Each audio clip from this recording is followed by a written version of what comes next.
বিষ্ণু ঈসা ইসলামের কাছে এক সাহাবী এসে বলল, ইয়া রাসূলুল্লাহ আ'তিনি শাইআন, আপনি আমাকে কিছু দান করেন, আমার কিছুই নাই। বিষ্ণু বললেন, তোমার কিছু নাই?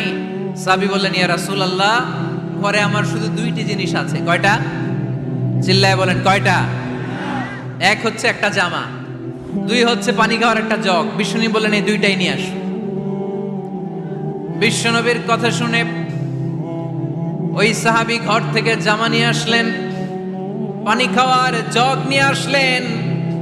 বিশ্বনবী সাল্লাল্লাহু আলাইহি ওয়াসাল্লাম ওনার মোবারক হাত দিয়ে এক হাতে জামা ধরে আরেক হাতে পানির জগটা ধরে সাহাবীদের দিকে উদ্দেশ্য করে বললেন, মাইয়াশতারি হাদাইন, এই দুইটা জিনিস কেনার মতো কে কে আছে দেখি।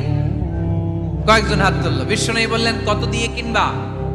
এক সাহাবী বলে, ইন্নী আশতারিহিমা বিদিরহাম, ও নবী যদিও এগুলো আমার দরকার নাই, কিন্তু আপনি যেহেতু নিলামে ডাক তুলেছেন, ইয়া রাসূলুল্লাহ ইয়া হাবিবাল্লাহ, আপনার সম্মানে আমি 1 দিরহাম দিয়ে দুইটা জিনিস কিনে নেব। 1 দিরহাম, একটা জামা, একটা পানি খাওয়ার জগ, দাম কত? 1 দিরহাম।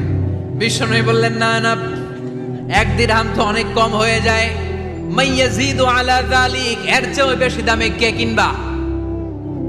আরেক সাহাবী হাত তুলে বলতে লাগলি, ইয়া রাসূলুল্লাহ ইয়া হাবিবাল্লাহ ওয়া ইন্নী আশতারিহিমা বিদিরহামাইন, আমি এই জামাটার পানি খাওয়ার জগটা 1 দিরহাম নয় 2 দিরহামের বিনিময়ে কিনতে চাই। বিষ্ণু ঈসা ইসলাম ওই সাহাবাকে দিয়ে দিলেন।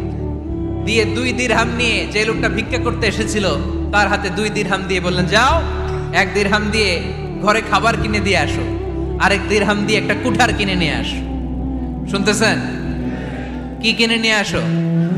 কুঠার দিয়ে কি করে? গাছ কাটে। ওই সাহাবী কুঠার কিনে নিয়ে আসার পরে বিশ্বনবী নিজ হাতে কুঠারের মধ্যে একটা কাঠের হাতল লাগায় দিলেন। আল্লাহু আকবার! হাতল ছাড়া কুঠার ইউজ করা যাবে?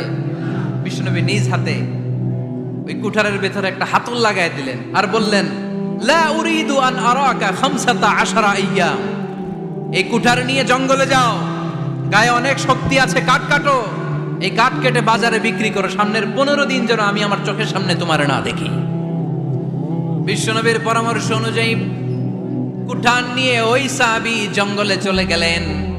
কাঠ কেটে বাজারে বিক্রি করতে করতে 15 দিন পরে 10 দিরহাম নিয়ে বিশ্বনবীর দরবারে হাজির হয়ে গেলেন।